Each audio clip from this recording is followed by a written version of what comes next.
Комиссар ЕС по вопросам торговли Марош Шефчович предупреждает, критические компоненты, такие как электронные чипы и редкоземельные минералы, жизненно важные для таких отраслей, как автомобилестроение и оборона, могут быть поставлены на вооружение.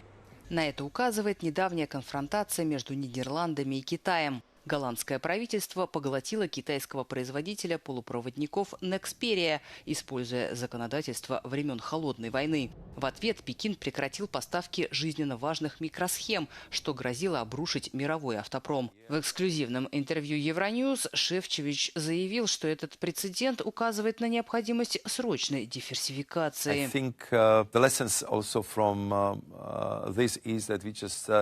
Need to even work more closely with our industry and to motivate them even more to diversify the supplies. And simply we have to work a little bit more like Japan, where they're stockpiling some of the critical raw materials, some of the, let's say, critical technologies and critical chips. And I think this would be one of the lessons which we want to bring in the new economic security doctrine which we'll be presenting before the end of the year. The minister responsible, Minister Karaman, said he'd do it again. So do you understand, acknowledge, appreciate why the Dutch did it? Do you think they did the right thing? I think that we are not privy to all the details because, of course, a lot of this information is super sensitive.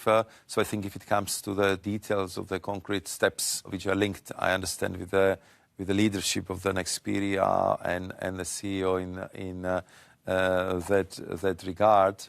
So I know that on the level of the technical teams, they went through great details. What was very important for me, it's from one side to show really the European unity and solidarity, which we did, and to resolve the immediate threat of the halting of the production of the important companies. But I suppose the response to almost overthrow the whole of the industry, I mean, do you think that's a harbinger of the future relations with China? I think it very much underlines the lessons we learned over the past years, and it doesn't concern only China, that simply today everything could be weaponized. So if you are dependent on something, if you have a dependency, it could be weaponized. It started with the gas, then, of course, it continued with the critical raw materials, with data, with high-end, low-end chips, and so on and so forth. We just simply have to have much more open mind.